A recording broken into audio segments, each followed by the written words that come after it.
मैं बता दूं आपको कि 1985 में मेरी पहली फिल्म सुर्खियां रिलीज़ हुई थी। और उसके बाद में लगातार अंधेर गर्दी, return of joule thief, Bharat भाग्य विधाता, इट्स रॉकिंग, दर्द डिस्को, रियासत, वाई किल्ड गांधी, ये सारी फिल्में रिलीज़ हो चुकी हैं। इनके अलावा दो बड़ी डॉक्यू ड्रामास हैं, एक ओशो के ऊपर मेरा सपना मेरा भारत, और एक फिल्म उद्योग में एक स्ट्राइक हुई थी 1986 में, उस पर एक मैंने डॉक्यू ड्रामा बनाया था। ऐसे करके 10 फिल्में मेरी अब तक दर्शकों के सामने आ चुकी हैं। और मेरी 11वीं film fire of love red, ये अगले हफ्ते 24 नवंबर को दर्शकों के मनोरंजन के लिए आ रही है।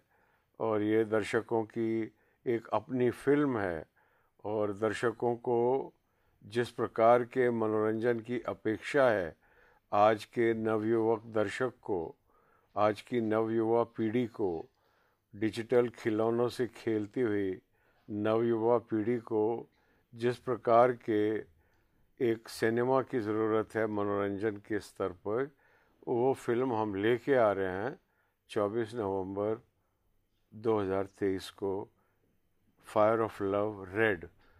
तब टाइगर 3 का तीसरा हफ्ता चल रहा होगा, और हमारी फिल्म रिलीज़ होने के एक हफ्ते के बाद एनिमल आ रही है रणबीर कपूर जी की, और सैम बहादुर आ रही है विक्की जी की। और इन सब फिल्मों को, जो हमसे पहले से चल रही हैं और जो हमारे बाद में आने वाली हैं, उन सब को मेरी ओर से हार्दिक शुभकामनाएं।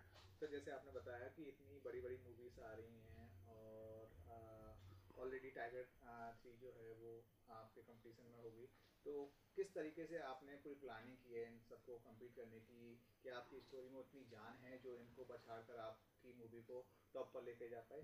सर, मेरी पिक्चर में ना मैं बहुत ही विनम्रता, जितनी विनम्रता जितनी विनम्रता का इमेजिन किया जा सकता है, जब से सृष्टि का प्रारंभ हुआ और जब तक सृष्टि का अंत होगा, उसकी जितनी क्वांटिटी है उससे भी 100 गुनी विनम्रता के साथ मैं ये ऑन कैमरा बोलना चाहता हूँ कि अगर मेरी फिल्म को एक हफ्ता ओपन मिल गया तो उसके बाद उसके सामने किसी का भी खड़ा रहना बहुत मुश्किल हो जाएगा, क्योंकि इतनी उसमें लोकप्रियता, उसमें लोकप्रिय होने के इतने गुण हैं। और मेरी उसमें 40 साल की तपस्या है, और मैंने पूर्णतः ये फिल्म दर्शकों और उनके मनोरंजन को मस्तिष्क में रख के बनाई है। वो मैंने अपनी कोई क्रिएटिव अर्ज को फुलफ़िल करने के लिए, अपने को कोई, अपने नाम को कोई बड़ापन देने के लिए, कुछ भी हासिल करने के उद्देश्य से मैंने ये फिल्म नहीं बनाई। मैंने ये फिल्म पूर्णतः दर्शकों का मनोरंजन करने के लिए बनाई है, और मैं फिल्म देख चुका हूँ, और मेरा पिक्चर को देख देख के मेरा मन नहीं भरता। इतनी आनंददायक, इतनी मनोरंजक फिल्म। मैं तो डायरेक्टर बाद में हूँ, दर्शक पहले हूँ। मैं बचपन से फिल्में देख रहा हूँ, चलती का नाम गाड़ी, मधुमती के टाइम से आज तक। और मैं बार बार लोगों को बोल रहा हूँ, यार मैंने इतनी फिल्में देखी हैं। मैंने आराधना पिक्चर मेरी आंखों के सामने रिलीज़ हुई है, राजेश खन्ना सुपरस्टार बना। जंजीर पिक्चर मेरी आंखों के सामने रिलीज़ हुई, और उसमें अमिताभ बच्चन सुपरस्टार बना एक फ्लॉप एक्टर से। एक मेरे सामने डर पिक्चर रिलीज़ हुई है, जिसके अंदर शाहरुख खान जो है वो सुपरस्टार बना एक विलन के रोल में। ये सब घटनाएं मेरी आंखों के सामने घटित हुई हैं। एक कुछ वैसी ही घटना रेड के साथ घटित होने जा रही है कृष्णाभिषेक के लिए। He is going to transform into a superstar with this picture, not because the picture is directed by me, but because the screenplay, the film is so beautiful, so deadly, it keeps you gripped. उसकी cinematography, उसका visual design, उसका sound design, उसका background music, उसके dial, everything is so superlative। जिस तरीके से कोई भी व्यक्ति जब कहता है कि मुझे इनकी सेवा करनी है, तो उसी तरीके से दर्शकों की जो सेवा करने के लिए मेरे निर्देशन में जो सारी टीम ने मेहनत की है वो अतुलनीय है। उसको देखकर दर्शक गदगद हो जाएंगे, उनको बहुत मनोरंजन मिलने वाला है। और कृष्णाभिषेक का जो अभिनय है वो उसको राजेश खन्ना, अमिताभ बच्चन, शाहरुख खान के लेवल का सुपरस्टार बना देगा। एक्चुअली जो कैरेक्टराइजेशन है वो उस तरीके का है कि ये रोल इन्हीं प्रकार के किसी अभिनेता द्वारा ही प्ले किया जा सकता था। उसने बहुत सक्सेसफुली प्ले किया। उसका परिणाम ये निकल के आने वाला है कि he is going to turn into a superstar overnight. Friday को पिक्चर रिलीज हो रही है 24 तारीख को। 26 नवंबर तक कृष्णाभिषेक अगला सुपरस्टार डिक्लेयर हो चुका होगा। सर जैसे आपने कृष्णा अभिषेक का जिक्र किया, हम लोगों को प्रमोशन में काफ़ी कम देख रहे हैं, उसका कोई रीज़न आप बताना चाहेंगे? उसका मैं रीज़न ये बताना चाहूँगा कि सर आप तो बच्चे हो, आप अभी पैदा हुए, लेकिन मैंने आराधना का कोई प्रमोशन नहीं देखा, मैंने जंजीर का कोई प्रमोशन नहीं देखा, मैंने डर का कोई प्रमोशन नहीं देखा। ये हम बाद में जाएंगे प्रमोशन के ऊपर, ये किसने चालू किया क्या है। एक्चुअली मुझे ये पता नहीं क्यों मैं फिल्म इंस्टीट्यूट से निकल के आया हूँ, लेकिन उस सब बात की मुझे ऐसा अंदर से एज ए क्रिएटिव आर्टिस्ट मुझे ऐसा महसूस हुआ कि फिल्म के अंदर एक कुछ क्वालिटी होती है। आज से नहीं, दोस्ती पिक्चर होए, पारसमनी पिक्चर होए, उसका किसी ने ट्रेलर नहीं देखा, प्रमोशन नहीं, पर उसके प्रति दर्शक आकर्षित होता है। कोई फिल्म के अंदर ना कोई मिस्टीरियस क्वालिटी होती है, और वो मैं सोचता हूँ कि उसको कितनी सिंसियरिटी के साथ में, और दर्शकों को सबसे बड़ा जो सिनेमा का जो सबसे बड़ा लिमिटेशन है वो ये है कि उसका जो असली बॉस है वो शूटिंग पे कभी मौजूद नहीं रहता।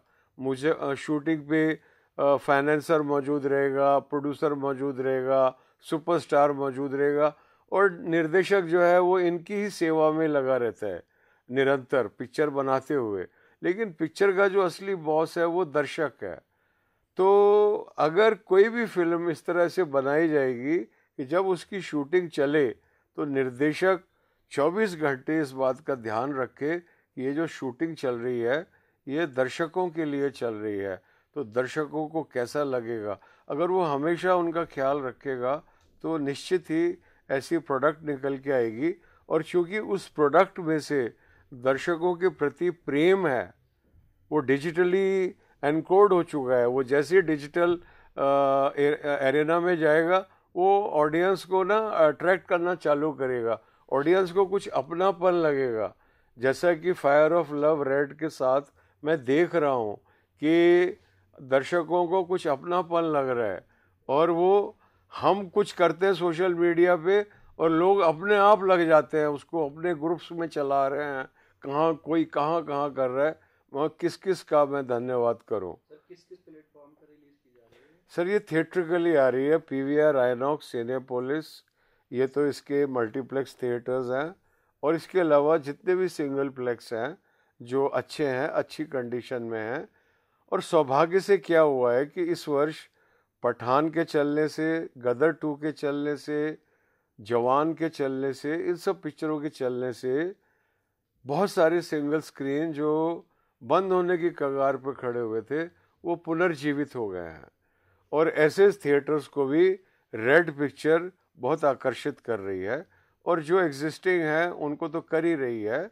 और छोटे शहरों में भी जो मल्टीप्लेक्स जैसे सिनेमे हैं वो सभी आइनॉक्स पीवीआर नहीं हैं, और भी ब्रांड हैं, तो हर जगह लग रही है। ऑल ओवर इंडिया ये फिल्म अभी थिएट्रिकली आ रही है, उसके बाद में ओटीटी पे आएगी 4-6 हफ्ते 8 हफ्ते, देखते हैं जब भी टाइम होएगा तब आ जाएगी उसके ऊपर। लोगों के माध्यम से आप समाज को क्या मैसेज देना चाहेंगे? मैं कोई मैसेज नहीं देना चाहता सर, मैसेज देने को बड़े बड़े लोग बैठे हुए हैं। हमारे प्रधानमंत्री जी सबसे बड़े मैसेंजर हैं, फिर उनके जो विरोधी हैं वो बहुत अच्छे मैसेंजर हैं, फिर बागेश्वर धाम बाबा बैठे हुए हैं, फिर और बहुत से हैं, और हर आदमी व्हाट्सएप पे एक दूसरे को लेक्चर ही पेल रहा है। तो मेरे को इस पिक्चर के माध्यम से कोई ना तो मैसेज देना है ना कोई लेक्चर पेलना है। मैं सिर्फ दर्शकों का मनोरंजन करना चाहता हूँ। बेफिक्र होके आइए, हॉल में आइए, आपको ऐसा मनोरंजन मिलेगा जैसे आपने आज तक कम से कम हमने देखा है, लेकिन पिछले 20 साल में नहीं आया। तो आज की जो वर्तमान जनरेशन है उसने इस प्रकार का मनोरंजन नहीं देखा। प्लीज़ आइए, देखिए और लाभान्वित होइए। धन्यवाद। आजकल हाई बजट की मूवी बनती है, तो आपका बजट सर बजट से क्या मतलब है? ये एक ये एक्चुअली क्या हो गया है कि पैसा जो लग रहा है फिल्मों में वो किसी व्यक्ति का नहीं लग रहा है, वो ऑर्गेनाइजेशन का लग रहा है, कॉरपोरेट जिसको बोला जा रहा है। कॉरपोरेट का जो पैसा है वो पब्लिक का पैसा है। तो जो लोग पैसा खर्च रहे हैं ना, उनकी जेब से नहीं जा रहा, तो इसके लिए वो इतनी लेविशली वो खर्च रहे हैं। ये एक, अब मैं इसकी गहराई में जाके शत्रु अपने बनाना नहीं चाहता इस प्लेटफॉर्म पे, लेकिन एक गलत दिशा में चले गए हैं, वो हमको सही दिशा में लाना है।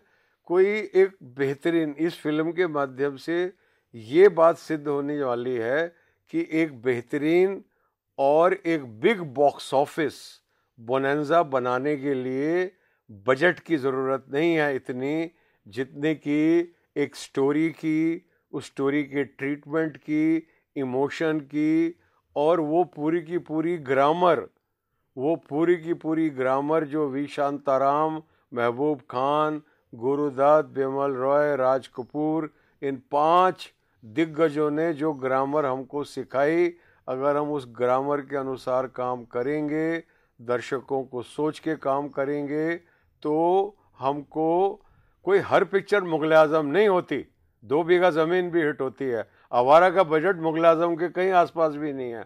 तो ये जो आपने बजट को इतना बड़ा हुआ बना दिया, ये एक एक तरह का ब्लफ है, एक तरह का स्कैम है, और जितनी जल्दी ये ख़त्म हो जाए सबके लिए अच्छा होगा।